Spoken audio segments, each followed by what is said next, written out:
Hi, everyone, and welcome to the Davidson-Davie Community College Coaches Show with Matt Ridge. I'm Miles Poole. This gentleman to my right here is Coach Matt Ridge, the head coach here, the athletics director at DDCC. And tonight we're coming to you live from Brinkley Gym. We've got Patrick Stevens doing our engineering work, Tristan Wells on the camera, and we're bringing you our third Coaches Show of the year. Really excited. We got a big one. We're going to look at some of the things that we've done the last couple of weeks as far as event activity goes. We've got a little report on the Brinkley Bash that was here last Sunday. And we've got special guests tonight. Coach, new head assistant coach Corey Dumas is going to be in the house. And then a couple of player interviews that we're going to sneak in on you as well. So we're looking forward to that. Mike Wade and DJ Suggs going to come up to the mic. So want to remind you folks that if you want to send us a question, Coach Ridge a question, or any of our guests a question, you can do it via our Facebook link, and we'll be following that as we move through the program. Well, Coach, welcome. Thank you. November 4th is quickly approaching us, our first regular season game against a team that put up 140 points last night in a scrimmage. So we've got a lot of work to do these next 8 or 9 days, and I think this group continues to get better, not just in but outside of practice, and I'm excited about the growth, and I'm certainly excited about what this team can evolve into. Well, you've had some exhibition games over the course of the last month or so. A couple of weeks ago, you traveled down to Florida for the All-American Jamboree. And can you tell us a little bit about what kind of competition you faced down at that Jamboree? Well, really all of our scrimmages have been against big-time teams, and that's no different. We went to Georgia, played some D1 JUCOs, and then we went to Florida, which is probably the best preseason event in the country. I think there was only 2 D2 JUCOs there this year, and we actually played the other one, Enterprise. But the other 3 we played were all D1 JUCOs. The first day we went 0-2. We did not shoot the ball well. We lost by 4 and 5 points to Indian River, who was last year a top 10 team in the country in D1, and Miami-Dade beat us. And we just didn't make enough shots, layups and free throws. You cannot miss a lot of layups and free throws against that quality opponent and then really expect to be in the game. And the fact that we were missing layups and free throws speaks volumes for this group. And then the next day, we just shot the ball so much better, and we won by 18 and 11 on the second day. So we went 2-2 against some big-time teams. Well, I mean, getting to play against somebody other than yourself tells you a lot, probably more about your team. How did the play down in Florida compare to how you guys performed when you played in Georgia a month ago? We look at it as a whole in the preseason because you got to think this group of guys, most of them have never played junior college basketball. Most of them have not played in college at all because over half our team are straight out of high school. And so the growth of this team from August to now has been really, really good, but we still have a long ways to go. If you compare just those 2 events, I would say very similar. Inconsistent. Our shooting especially was very much up and down, but our execution offensively I do think has improved tremendously over the last 3 weeks since not just those jamborees but in practice. I think the guys are getting more and more locked in mentally and spending more time outside of practice from 6 p.m. to 3 p.m. the next day doing the things that I expect, which is a lot. I know I expect a lot, but to win a national championship, it takes a lot. So I think those 2 jamborees that you're talking about specifically, we were pretty inconsistent. I would say we played, pretty much on the same level. Well, this past Sunday, we didn't have a jamboree, but we had, I thought it was a real exciting, fun event. Fun for the players, fun for the fans and supporters here at Brinkley Gym, the Brinkley Bash, which is, I've had a chance to go to the last few, and they've been a lot of fun. If you don't mind, let's talk a little bit about that in detail. Now, it started out with a 3-point contest that showcased some of your long-range shooters. Tell us a little bit about that piece of the event and the outcome. Well, the kids, obviously look forward to it. It's a fun night for them. It's a fun night for the community, and that's really who it's for, is the community and these guys over here to my right. But the 3-point contest, obviously the first round, Kobe and Alex were just unbelievable. I mean, I think they hit 22 in 2 minutes. The goal is to hit, or maybe they hit 24. Was it 24? 24 in 2 minutes. So the goal is 22 in 2 minutes is what Roy Williams says. If you're a knockdown shooter, you got to be able to make 11 per minute. So in 2 minutes, 22 is the goal, and they exceeded that, which is really, really good. some of our players thought DJ was the favorite, but obviously in the second round, Alex got it done and won, which was neat to see. So I was happy for him. Yeah, that was fun. A couple of weeks ago at the coaches show, I heard some of the players talking, and they were saying, who do you think is going to win the 3-point shot? And Alex was the guy that some people said his name. So I'm glad he didn't leave it short. I'm not going to tell you who my money was on, but I think he's here tonight. We're interviewing him, so we won't say anything about that. Let's not give DJ too big of a hit. No. He had 16, by the way, in the first round. Just saying. That's not 22, but it's close. After that, we had what everybody loves, and that's the slam dunk contest. We had some players show off their unbelievable talents. We got some young men that can jump out of the gym. Who came out on top during this event? Well, number one, the sleeper did not participate, and that's Jordis Brodniks. Jordis is incredibly athletic, and due to an injury, he didn't get to participate. But Jacob Moore, I thought, did some really good things. And then, of course, a lot of people thought that the favorite was Frank Stockton, and he missed some dunks that he may or may not have should have tried. And then, of course, we all know Dane's got just insane bounce. It's just unbelievable at 5'9" what he can do. So I was happy to see Dane make some of those dunks that were high-level dunks. They were the same type dunks you might see in the NBA dunk contest, in my opinion. For somebody at 5'9" to be able to go through his legs and dunk, it's pretty rare. So, he can do some amazing things. Well, so we had those two, and then we had the blue it was actually the blue-white game. And we had a chance to see the players in action. Pretty entertaining ball game. The white team trailed for most of the game, but they came back in the end. Give us your thoughts on that matchup and the treat it was for the fans to see. Well, I'm glad they got to play, number one. But the style of play in which our fans saw that night is not the style of play we're going to play. We had to play a lot of zone due to the fact that our numbers got down to literally 10 players. We're all banged up, Miles. We have 7 injuries, some of which are worse than others, some of which guys will be coming back very soon, and I'm very happy about, obviously. But we shortened the game. I mean, it was a 30-minute game to start, and I ended up shortening it to 25 minutes due to both Dane getting injured in the middle of the game. He popped his shoulder out. He's got an MRI coming up soon.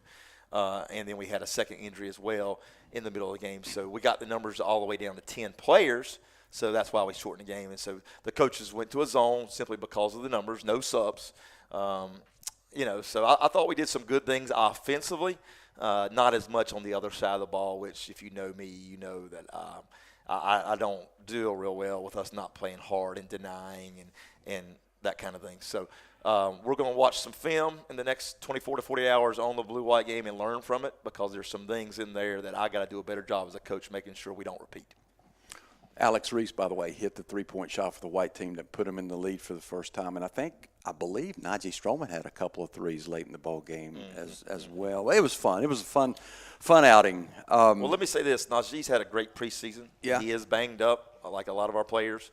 But I expect big-time things from him this year. He's so poised. He's always calm. He doesn't ever get too high or too low.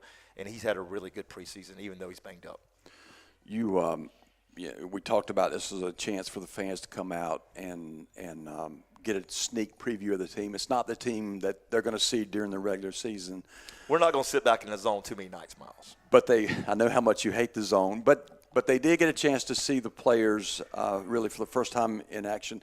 And you talked about it at the beginning when you kicked the thing off about how special the fan base is. Talk a little bit about that for a minute, if you would. Well, just tonight we have super fan over here, Dallas Hicks in the house. Give it up for Dallas.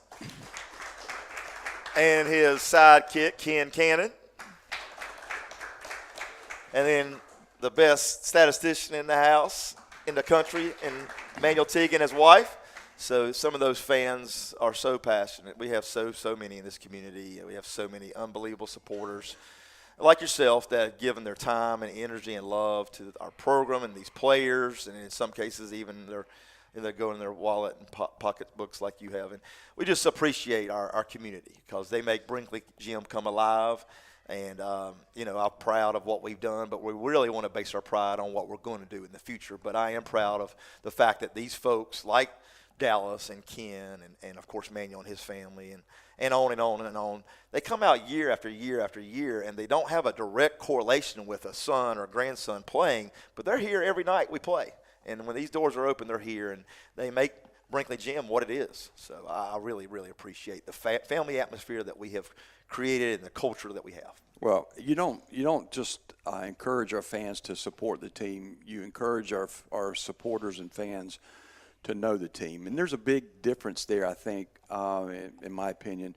How important, if I flip that, how important do you think that it is to the players to be able to form those connections with the supporters and fans? Well, I think that's one that kind of separates us from a lot of junior colleges is the fact that our players do get to know a lot of our fans and vice versa.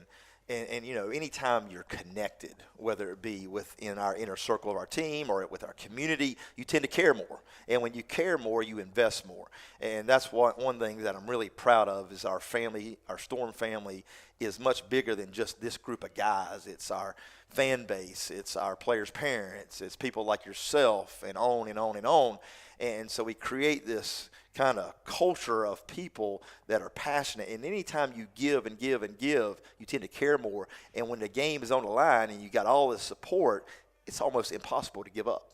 And so that's something that I've learned from Pat Riley and studying him over the years, and it's called The Innocence of Success in his book, is when everybody is winning, everybody tends to buy in and care more. And it starts with these guys and what they put in every single day, not just in, but outside of practice.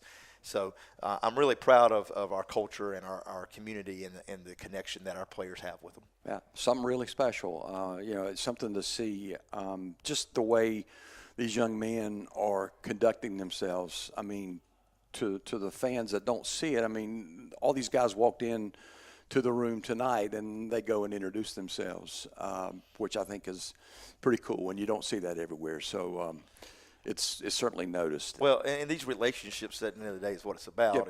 And they don't stop when they leave here.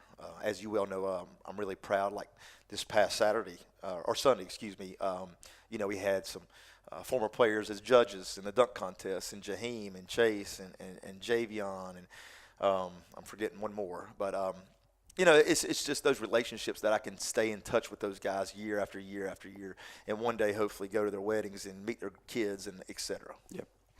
All right, let's turn back to basketball. You got one more, I guess, scrimmage or combine, I guess, before the regular season start. You guys are going to be in Lincolnton on the 28th. Yeah, this Saturday. Tell us a little bit about that. Another big-time test for us. We'll play Winston post-grad. I think they're pretty good. And then we play two big-time teams in Combine. Their best post-grad team, Combine, has a ton of teams, and we're playing their best post-grad team. I think they have a kid, DJ Suggs told me earlier today, that signed with Kansas. And then they've got another kid that signed in the SEC. So I'm looking forward to that game. That'll be at 2:45. Our first game's at 12:15 against Winston Christian. And then at 4 o'clock, we play someone we're very familiar with, and that's Caldwell, who used to be in our league when we were D3 and they were D3. And that D3 league was arguably the best D3 league in the country with Caldwell, St. Hills, Davidson, and Catawba Valley at one time too. But they've made the national tournament in D1 2 out of the last 3 years, I believe. So that'll be a big-time test for us as well. And so it should be our last tune-up before we do make the trip to Sanford and play Central Carolina on November the 4th. And it'll be a good test for us, for sure. A lot of basketball in a short window of time there on the 28th. For anybody out there who wants to travel and go there, where in Lincolnton is this going to be at? The address I actually wrote down is 270 Carr Farm Road, Lincolnton, North Carolina. I have never been there. This is our first time playing at the Combine facility, so I have no idea what it's like, but I'm looking forward to it. Are you going to live stream it? We are, if the live stream's available, so that's dependent upon how our volleyball team does on Friday. I'm hoping we will not be able to live stream it. If our volleyball team wins, they'll advance to the semifinals in the regional tournament in Fayetteville on Saturday. So only in the event our volleyball team doesn't win Friday, we'll stream it. So I'm hoping we cannot stream it. Okay. All right. Well, we're going to take a break. You and I are going to take a break. We're going to bring up, as we do every coach's show, our special guest. So Coach Corey Dumas is going to come up, and then we'll have Mike and DJ come up as well and chat with those guys for a little bit. So welcome to the stage, Coach Dumas, Coach Corey. Welcome. How you doing? Good. How are you? Doing well. Welcome. Doing well. Jared Bowman shouts out, "Go Storm." He's watching. Coach, you joined the team in May of this year. Yeah. You are a High Point native. I think you graduated from T. Wingate Andrews, where Yeah. my wife went to school as well. Okay. And also North Carolina A&T. So you spent a lot of time in this area. Yes, sir. Talk about, if you will, let's go back to talk about your playing days for just a little bit. Well, like every kid, I began playing. I probably picked up a basketball when I was 5 years old and kind of fell in love with it. And from there, had a pretty typical career. Played in middle school, played in high school, played at Andrews. Loved it there. Learned a lot there. Had an opportunity to play on a college level, but unfortunately I tore my ACL twice, so that kind of, cut that short. But I just love the game, everything about it. Being on the court, being with my teammates, even get my new jersey, just even the little things. So when did you, in your mind, when did you take that love of the game as a player and say, I want to be a coach? Is that what led you into coaching? Kind of, sort of. Another thing that really did it for me, after I graduated from college, I kind of got away from it for a little bit, started working, typical.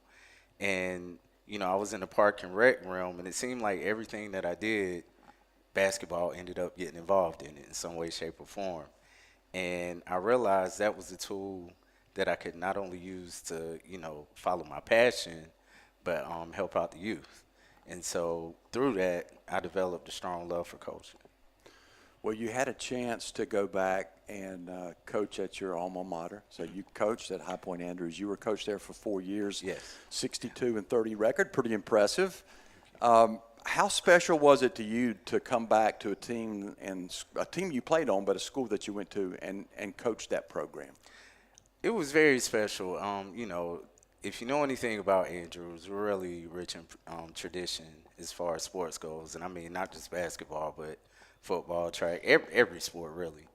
But, I saw it was a situation where we had kind of been down for some years. And when I got the opportunity to go back, my main thing was not only bring the tradition that was there back in the 90s when I was there, but also kind of help get the kids that were there on the next level themselves. I felt like my hometown is full of kids that are very athletic, but unfortunately, we're kind of looked over. And so one of my main goals was to help those young men there, if they wanted to pursue it, play on the next level, or even just go to college, period. So what are the differences that you're seeing now that you're at the coaching level coaching? What are the differences in high school to coaching college? Well, I would definitely say the schedule. I haven't had, the blessing to be in the season yet, so I'll see what that brings. But as far as the off season goes, been a lot of practice, been a lot of film, been a lot of traveling, getting to know, my new team and coaches and just trying to film, getting my niche and getting where I fit in. It's been real cool. No complaints. I'm really loving it. So successful program here. You go back through the history of the 16 seasons that they played here. Very successful. What does Coach Dumas bring to the table that's going to help us continue that path? Well, as a coach, I like to take pride on being able to make in-game adjustments, kind of filling out the game, seeing it, and then, of course, helping Coach Ridge, giving him my suggestions on what adjustments we should make. Also, just talking to the guys, being a voice for the players, being the type of coach that they feel like they could come to, whether it's dealing with academics, personal, anything on that nature, kind of not necessarily being a counselor, but just being a coach, that I'll try to identify with them. So the season hasn't started yet, but again, you cut your teeth in May. You got initiated in May here. What was the recruiting travel like for you over the past 5 months? Well, it's funny. We had graduation at Andrews like June 10th, and I believe like June 12th I was in Raleigh somewhere recruiting. I mean, it happened quick, and it seemed like ever since then it's like, Coach Ridge hit me up. Hey, I want you to check out this guy. I want you to check out this tournament and, see what you can find. And, I mean, it's been fun. Honestly, it's been fun. It's been a lot of traveling, but it's been a lot of fun. I enjoy doing it. What does a typical week look like for you, Coach? Well, you mean far as here? Yeah. Yeah. When we get here, of course, we have really intense practices. You know, I try to look at as much game film as I possibly can. You know, to learn the new system, so I can, you know, if any of the guys have questions, I can be acclimated to it. Also, you know, just trying to support Coach Ridge in any way that I can. Trying to be the best assistant that I can for him and the players. What prompted you to join Coach Ridge's staff here? Well, it's almost, I looked at it almost kind of like a player. You know, the winning tradition. I have been watching Coach Ridge for a long time, you know, being in the area, seeing, you know, following this program and seeing the success. And it felt like this felt like a place that I could come, learn, and grow. What's your relationship like with him? How tough is it to work with him? Well, it hasn't been tough at all. Okay, it hasn't good, been tough good. at all. Now, I came in fully knowing that, you know, he holds high standards. He wants a lot out of his players and his coaches, and that was something I knew I was accepting when I took the role. So let's talk about the team here. You've had your eyes on the team here for just a little bit now in the preseason, if you will. What's your assessment of the team, the strengths and weaknesses? Well, I feel like this is a very talented team. Let me start with that. I feel like this is the type of team that can really do some special things. Each player brings their own unique ability to the game, and I think once we put it all together, we're going to be very, very special. Of course, our weaknesses, I really don't want to put them out there like that. You know, I know people watching, but there are always things we can always get better on. Yeah. Like we said the other weekend, we didn't shoot very well, so we need to get more consistent there. Defensively, we can always get stronger. And all of these things are things that will happen as the year progresses. Goals for this year, for you personally and for the team? Well, as far as a personal goal, just to be the best coach and support system that I can for not only our players but our coaching staff. As far as team goals, I mean, like I told the guys a few weeks ago, if we're not trying to win a national championship, what are we doing? So that would definitely be the ultimate goal. Last question for you, Coach. Is coaching thus far at DDCC what you thought it was going to be, or is it different? I really didn't have any preconceived notions of what it would be. I knew it would be, you know, I knew the schedule would be different. I knew travel would be picked up, obviously leaving the high school level. I knew the players would, you know, be way more talented, you know, on this level because these guys can go. But it's been pretty much what I expected from that standpoint. It's been fun. I don't really look at this as work per se. I come in here every day, and this is kind of like a release for me. Well, we're glad you chose to come here. We look forward to a great season Thank you. with you, and nice job. I appreciate it. Corey Dumas, Coach Corey Dumas. Diane Fields is out there watching, and she says, welcome, Coach Dumas. So thank you, Diane, for chiming in there. So now let's bring up Mike Wade. Mike's going to join us here. Yeah, let's give it up for Mike Wade. Mike, you played here a couple of years ago, so this is not your first rodeo here at DDCC. What played into your decision to come back here? Well, honestly, I should have graduated last year with Jaheim and them, but messed up with school, so I had to get that right over the summer. I did. I'm doing good right now, so that was the major impact on why I decided to come back. Good. We're glad you're back. Yeah. We're glad you were able to take care of that. That's important. You were part of that 21-22 Storm team that finished, I think, 33-2. Yes, sir. Maybe you lost to South Suburban in that national championship game in a close contest. Tell us a little bit about that season and what you learned about yourself during that run to the championship. Well, that season, it was great. I didn't really play much because, you know, I battled a lot of injuries like I am now. Was sick here and there. But outside of that, the team, we came together really well, hung out outside of practice. Like, I really consider them guys my family. Still talk to them today. So we just really had a family-orientated team. So, yeah. This team that's over here to our right, they're young, right? I mean, we had to replace a lot of players from last year's team, about 75% of the team. And it's really nice to have a guy who's been here before, who's been around the block, if you will, to help guide this team, a team leader. Do you see yourself as a leader on this team? Yes, sir, I do. And I think they consider me a leader. I know right now I'm not out there with the guys because I'm injured, but in practice I still be vocal, still talk to the guys. Outside of practice, I call them, check on them, make sure they're doing all right, and tell them they can call me whenever. What's the strength that you bring to this team? I think just being vocal. I've been through this. A few guys, got some returners that's been through this. But, I know what it takes to, make it to the national championship. So I feel like, I can bring a lot to the team. Now, you talked about the injury. You have been hurt. You're walking around with a boot on. Hopefully we'll get that off soon. Tell us a little bit about the injury, how you're doing, and what the timetable is for your return, if you know. Well, I got plantar fasciitis. I'm doing a lot better. I just got a shot in my foot Monday, so hopefully that helps. Started PT today, so I got to do that twice a week. So hopefully November 4th I'll be ready. Good deal. Looking forward to having you back out there, Mike. What's it like playing for that gentleman sitting over there, Coach Ridge? I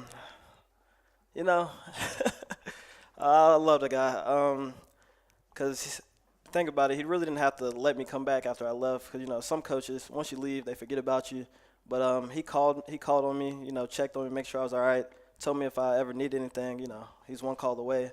So I really got a lot of love for him. Now, you played at a four-year school before you came to Davidson-Davie your first time around, yes, I think, Young Harris. Yes, sir.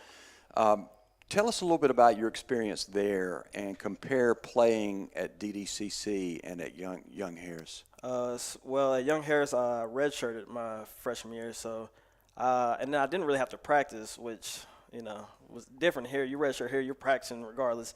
So I was around the team, but I didn't have to really do much. I would lift, I'd go to practice, but I was watching, so I wasn't really involved with the team as much. But if I compare there to here, it's a lot different. He's gonna push you. If you redshirt, he still wants you to, give your best because you can help the other guys get better that's playing. So yeah.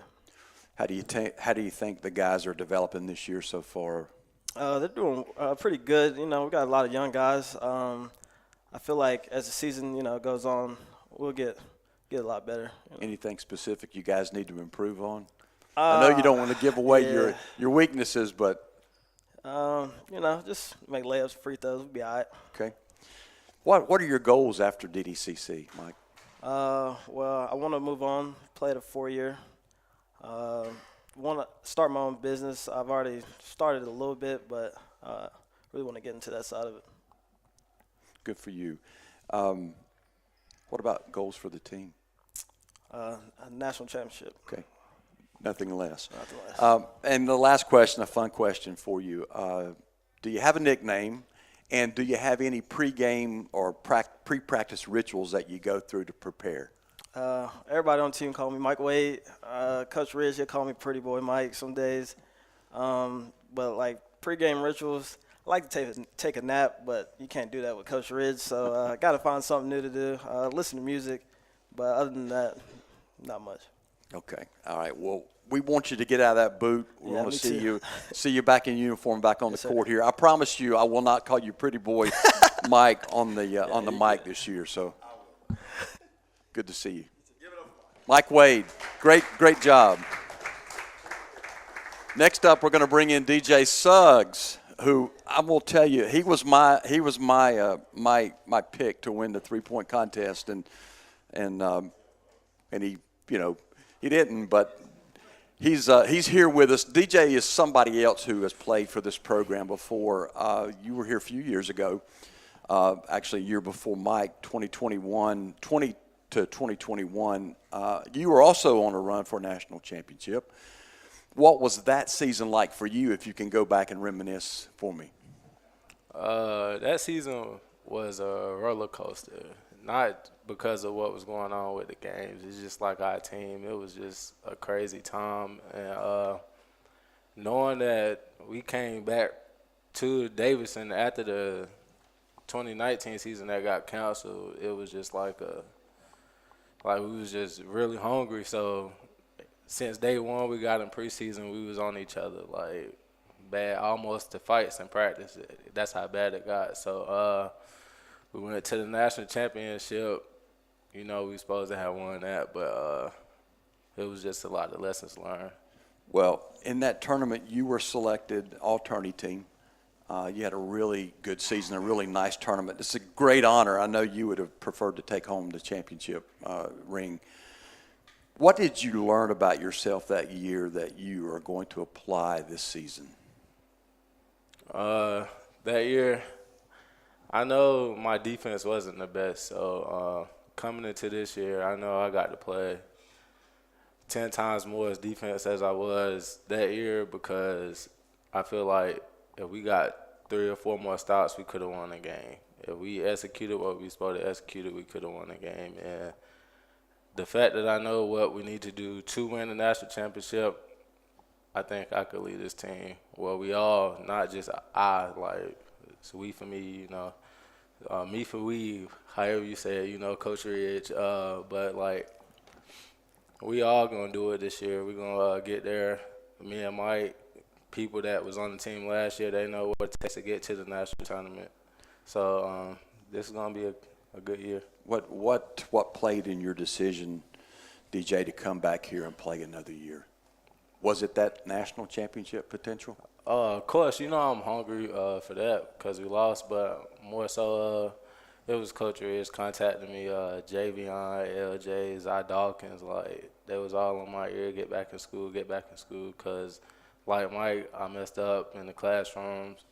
I'm doing a lot better now, just say that. And that's mostly what it was. Them three, like, they was just on me. Plus, Coach Ridge would call me, like, get back in school. So I just had to, and I felt like it was right.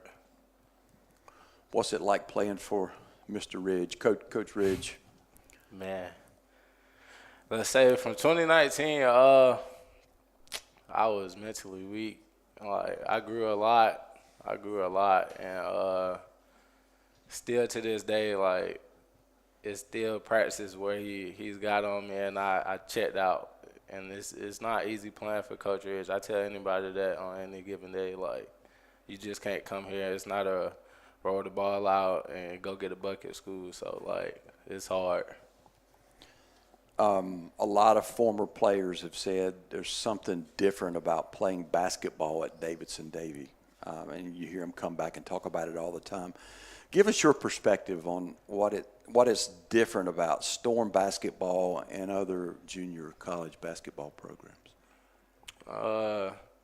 One thing about this place is basically, like, the fans are right on top of you.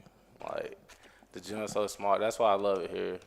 The gym is so small, like, for our opponents, I know it's difficult because we're playing 94-foot defense all like 40 minutes, and then you got the fans on top of you screaming in your ear, this and that, and I know it's frustrating.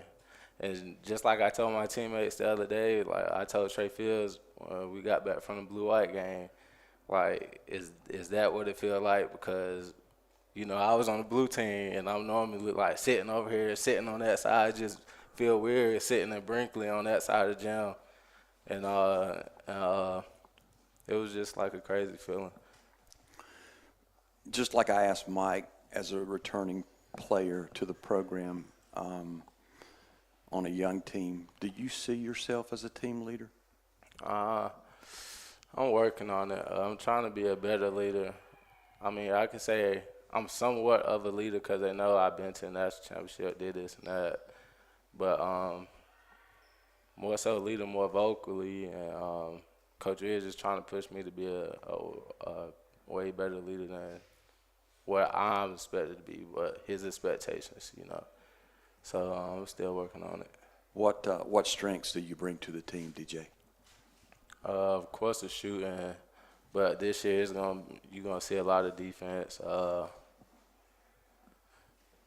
That's about it. Like you're gonna see a lot of defense. Let's say that because I want to play a lot of minutes. So All right, you play defense here. You play minutes. you play minutes. What do you think about the team at this point in the season? I think we're good. We're gonna be just fine. I just know once we start playing games and they fully see what Coach Ridge is teaching us in practice is working, I think it's gonna kick us to another gear, and we're gonna be really good. What are your goals after you leave here? Transfer to a 4-year, play 2 more years there, and eventually go overseas. I asked you the same last 2 questions that we asked Mike. Nickname other than DJ, and any pregame or pre-practice rituals that you go through to help you prepare. I mean, some people just call me Suz, others just call me DJ. It really don't matter to me. And pregame, I just listen to music, eat me a little Snicker bar, and just go on about my day, get ready for the game. All right. Well, DJ, we're glad that you chose to come back. We're excited to see you play, Yes, sir. and help lead this team to some great things. So thank you, sir. Yes, sir. DJ Suggs, give him a hand. Hey, one thing I think it's fair to mention is both these guys talked about things that have happened and mistakes. We all make mistakes, and the best thing about it is you own it and you do something about it. And that's, I think we all have the power to do that, which is fantastic to hear these young men talk about that. Miles, we talk about it all the time. You can't turn the clock backwards, but you sure can wind it up again. And absolutely. Both those guys are killing it in the classroom. I mean, they're making all A's and B's, both of them. So I could not be prouder of what they're doing in the classroom, and I mean that sincerely. When I recruit these young men, I tell their families they're going to get an education, they're going to work towards that degree, and that's what those 2 guys are doing. So proud of the whole team, really. I mean, we had over 50-some classes in the first 8 weeks, and we almost had all A's, B's, and a few C's. So really, really, really proud of their buy-in academically. That's extremely important. All right, the season kicks off November 4th. You're on the road at Central Carolina Community College.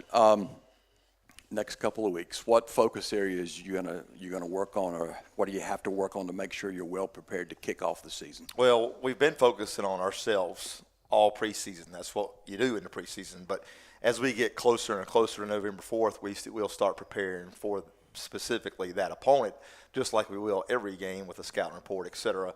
But just last night, Central Carolina, like I said earlier, they put up 140 points, and they're a typical Central Carolina team that can really, really, really shoot it, and they're going to shoot the 3. We know that. But obviously they're a much better team, not just in terms of shooting, to put up 140. They won by 84 points, Miles. So clearly they are much improved, and Brad's done a good job with recruiting. He got some transfers in there from 4-year schools. So I'm excited about preparation for that game as a coach and getting these guys ready to play at a high level on November 4th. That score definitely gets you attention. I mean, I was going to ask you. Last year they were 9-19, and that was last year, and you guys beat them pretty bad at the 2 times that you played them, and that's been kind of the history.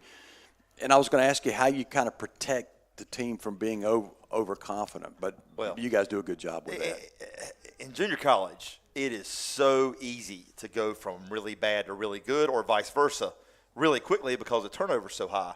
I mean, 3 years ago when South Suburban won the national championship, when they beat us, they had 0 returners, Miles. 0. So with that being said, the turnover at every junior college is so astronomical. You can't base it on the previous year. Every group is different, and most junior college teams only have a handful of guys back. So this is a completely new team, and we've got to respect them. Of course, we say all the time, respect all, fear none. And we've got to give Brad and Central Carolina. I mean, they put up 140 points. If you can't respect that, then you got problems. All right, just a couple of shout-outs here for you, Coach. Stevie Jones, big things happening, DDCC. Von Adams, my favorite athlete, says, yay, my favorite athlete. Von Adams says, thank you, Coach, because he needed it. Curry is watching.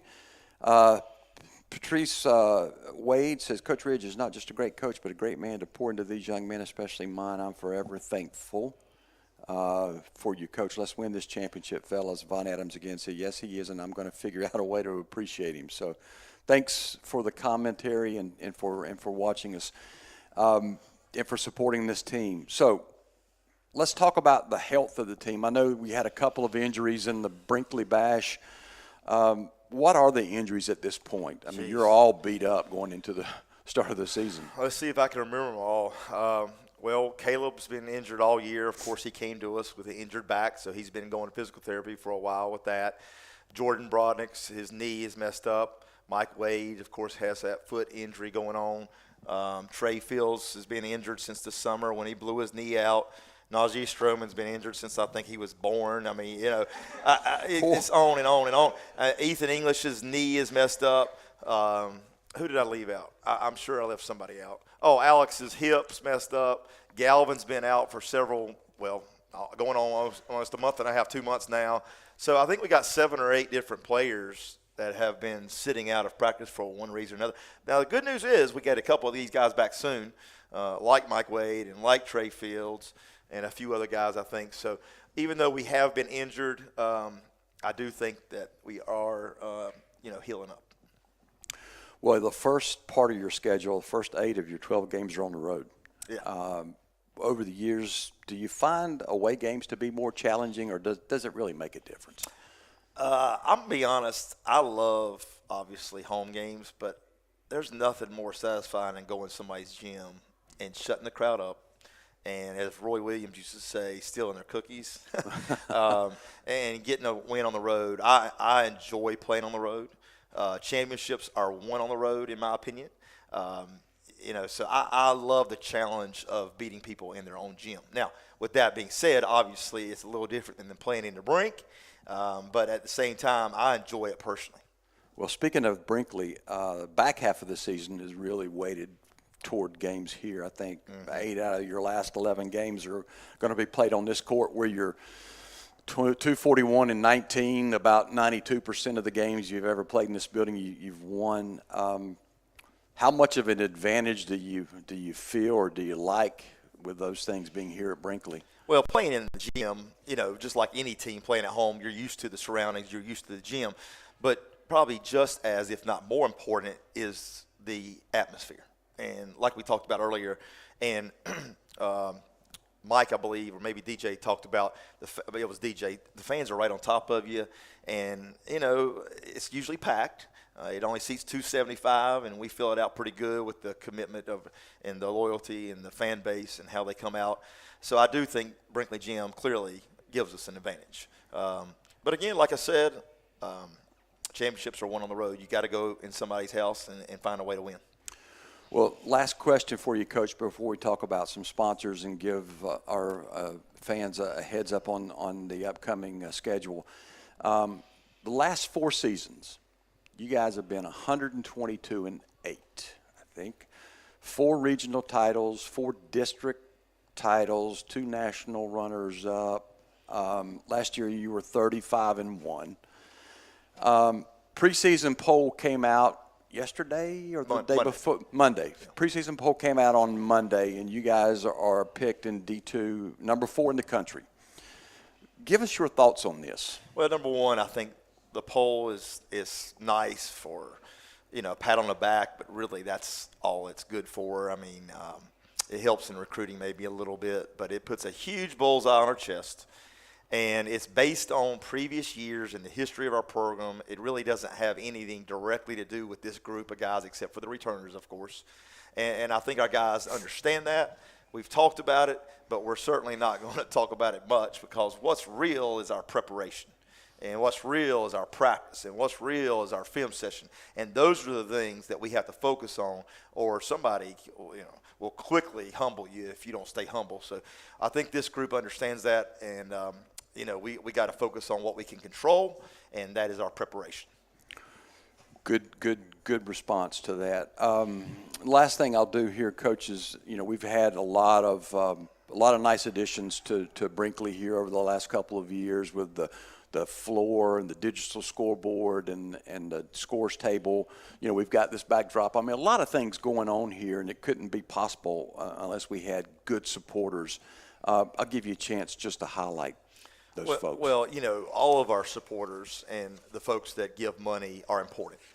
We talk about the top supporters about every show, but I want to emphasize, regardless if you're giving $50 or, you know, $5,000, I appreciate it, and our school appreciates you, because we could not do what we've done in the 3.5 years or 2.5, 3 years now that I've been athletic director, what we've done without everybody, including yourself. So I want to say thank you to everybody that has given to our athletic program. But again, you know, we talk about Todd down here at Jerry Hunt Super Center. It's just amazing how much he's done for our program. Josh Hill and the Hill Group, Strickland Brothers, whose name's on our court, Fidelity Bank and Mohawk Industries all have given quite a bit. And so we're always looking to continue to grow what we're doing and how we're doing it. I do want to say our volleyball team, who's practicing right now, goes and plays in the regional quarterfinals this Friday at 2 o'clock against the winner of Wake Tech and somebody. So if they win that game, they'll play in the regional semifinals on Saturday afternoon. If they win that, they'll be in the finals. And they've had an unbelievable year, as you know. I know you've talked to Coach Elliott and some of their players, 22-5 going into the regional tournament. And we're, you know, obviously always considering adding more and more sports. And if we do that, it takes money. And as like I said at the Brinkley Bash, a lot of people may not know, but in junior college in North Carolina, you're not allowed to use any state money. So all the money that we're using to, you know, have an athletic program, whether it be basketball, volleyball, or whatever sport we decide to start down the road, we have to generate a lot of funds. It costs a lot of money to run just one team, much less two. And if we go to 3 or 4, well, it would have to be 4 because of Title IX. If you start a men's sport, you have to start a women's.